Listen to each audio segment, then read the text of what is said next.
Según la revista latinoamericana de estudios educativos, realizada en 2011, la educación en El Salvador se implementa desde los tiempos indígenas, ya que la concepción de la educación posiblemente se basaba, al igual que en otras culturas prehispánicas, en nociones religiosas y agrícolas que eran transmitidas de forma directa, de padre a hijo, generación tras generación. Puede decir en simples palabras que la educación indígena en sí, esa transmisión de conocimientos y saberes, tiene su lugar a nivel de la tradición oral, es decir, todo ese conocimiento, todos esos saberes, todas esas enseñanzas que tenían lugar en comunidades indígenas o familias indígenas, tenían sus momentos muy específicos y muy particulares. Esto se desarrolla a través de la formación del individuo para ya sea realizar alguna actividad en la misma comunidad o solo el hecho de el saber comportarse con los otros miembros de su misma familia, su misma comunidad. Un ejemplo muy particular en donde sucede la transmisión de conocimientos es en la agricultura, es decir, aquella actividad que está relacionada con el manejo de la tierra, la observación de los cultivos y también de los cambios de luna. Con la colonización, la educación que comenzó a impartirse en lo que era la Intendencia de San Salvador fue mediante la enseñanza no estructurada, una genealogía de la educación en el país llevada a cabo por los sacerdotes de las diferentes órdenes religiosas establecidas en El Salvador. Sus métodos no poseían un orden lógico de enseñanza, lo que concuerda con el hecho de que a las autoridades españolas y a los encomenderos no les interesaba la educación de los indígenas como tal. Ok, entonces otro punto muy interesante es de qué manera se introduce la educación durante la colonia. Bueno, sabemos que el territorio tiene un proceso de colonización. Primero podemos hablar de un proceso de conquista, es decir, asegurando los territorios, pero ¿qué sucede? Había que enseñar, había que colonizar a las poblaciones nativas. Entonces, primero se empieza a enseñar a través de la evangelización, es decir, después de que los grupos indígenas van siendo colocados en diversos sectores o territorios controlados por la corona española, empieza un proceso de educación a través de la religión cristiana. Los indígenas empiezan a ser evangelizados, donde se da ese choque cultural, ¿verdad? Pero también van siendo transformados aquellos elementos de la cosmovisión indígena y van siendo introducidos toda la parte de la religiosidad cristiana. Es decir, que al indígena se le empieza a enseñar acerca de la religión, en donde se van siendo abandonados algunos elementos propios de las creencias indígenas y van siendo adoptados elementos de la Iglesia Católica, como los santos, la misa, la Eucaristía. Entonces primero se le empieza a enseñar al indígena que tiene que convertirse a la religión cristiana y luego esa educación va siendo transformada a través del lenguaje, es decir, se le va diciendo a los grupos indígenas que vayan dejando de lado su lengua materna y vayan adoptando el lenguaje castellano, el lenguaje de los conquistadores.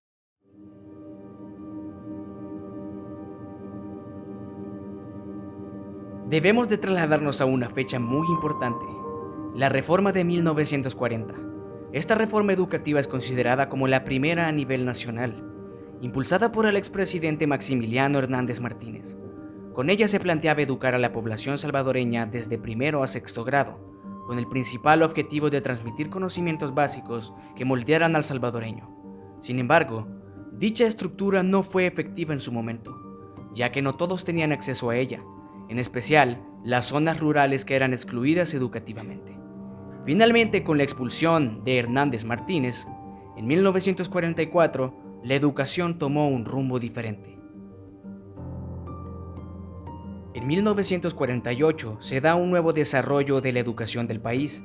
Se construyen los primeros centros educativos, escuelas experimentales, fundación de la Escuela Normal Superior, además de la inclusión de nuevos programas contra la alfabetización para adultos salvadoreños. No obstante, aunque el sistema educativo iba por buen camino, este se vio afectado por la centralización del poder económico de las grandes familias del momento, que impedían su acceso en áreas campesinas y marginales. 1968. Durante este año hubo dos grandes cambios significativos. La primera fue aumentar de primero a noveno grado la educación básica. La segunda fue trabajar en diferentes tipos de bachillerato, 24 en total, debido a la gran demanda del momento. Con esto, se dio inicio a la Reforma Educativa de 1968, mejor conocida en la historia educativa de El Salvador como la Reforma Beneque, apellido de su principal impulsor, Walter Beneque, ministro de Educación. Este planteó el reto de dar un salto cualitativo en la educación. Así, la educación es vista como factor de desarrollo social y económico, y se evidencia más la relación entre el sistema educativo y el sistema productivo nacional, más que como una visión de servicio social.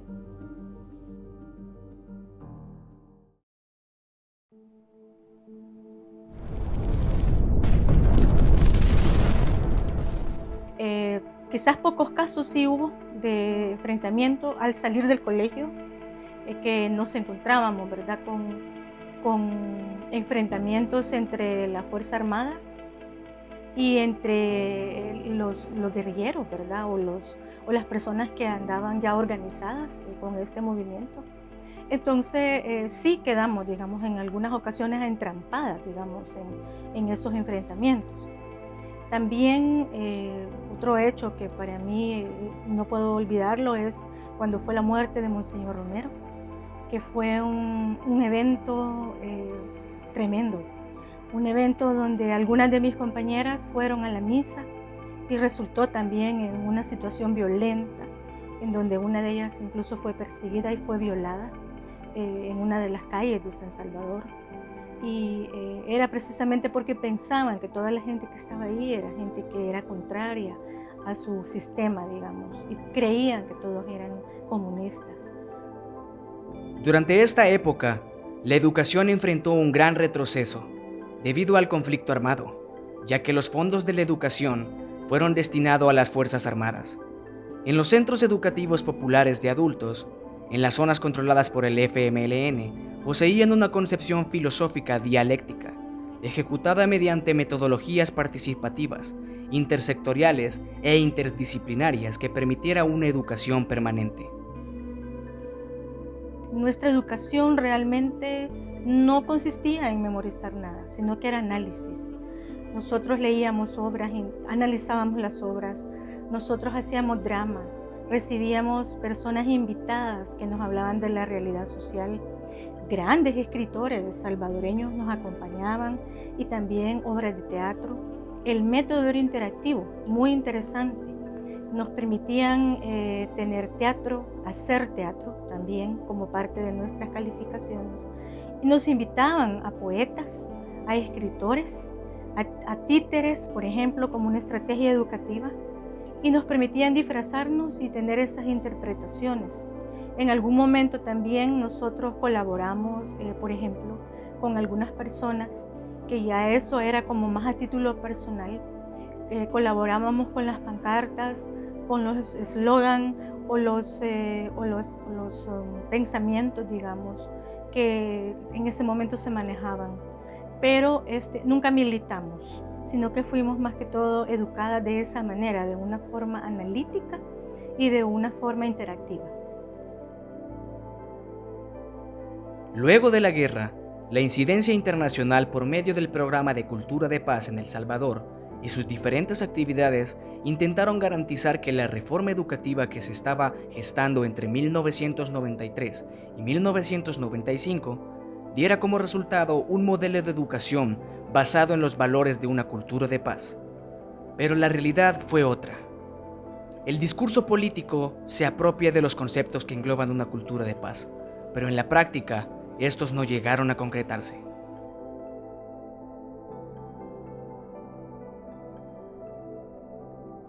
...2020... año en que la historia del mundo cambió. La educación fue obligada a adaptarse a la situación. Los 5.164 centros educativos se mantienen cerrados desde el 11 de marzo de 2020. Más de 1.2 millones de estudiantes y 46.277 docentes están en confinamiento. De forma similar, se encuentran aproximadamente 200.000 estudiantes del nivel superior. Según un estudio de FUSADES del año 2018, es importante recordar que únicamente el 57% de la población tiene acceso al Internet, 3.7 millones de usuarios. Como catedráticos hemos encontrado diferentes retos con todo esto de esta nueva modalidad de estudio. Quizás uno de los principales ha sido que no contamos, o no todos los estudiantes cuentan con la disponibilidad a Internet al 100%. Entonces a veces cuando las redes se caen o cuando está muy saturado toda esta modalidad, se cargan mucho los internet y no todos en sus casas cuentan con una capacidad idónea para poder mantenerse en los exámenes, o de repente durante toda la clase, algunos lo hacen desde celulares y eso también complica. Entonces yo creo que uno de los retos ha sido que no todos estaban acostumbrados a concentrar toda la atención frente a un aparato. Siento de que es una experiencia que hasta a la vez se siente muy monótono. O sea, se siente de que todos los días levantarse, ver la computadora, recibir clases, estudiar y no ver nada más que tu casa es como es como una monotonía bien fea, porque no ves el aula de clases, tus compañeros, el aprender, la práctica, etcétera, etcétera. Como psicóloga clínica he tenido que atender a muchos adolescentes con serios problemas de depresión y de ansiedad.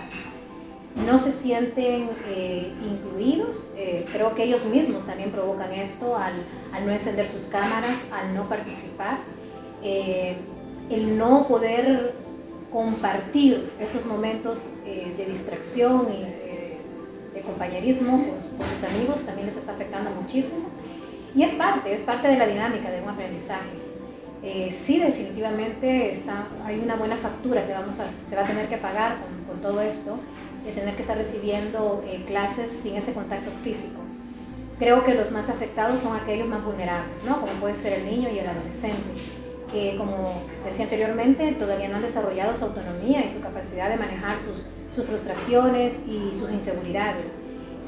Al no poder decir directamente sus dudas, muchas veces se las guardan y quedan muchas lagunas en el aprendizaje. Es importante que conozcamos a la siguiente persona, Paulo Freire, un destacado defensor de la pedagogía crítica.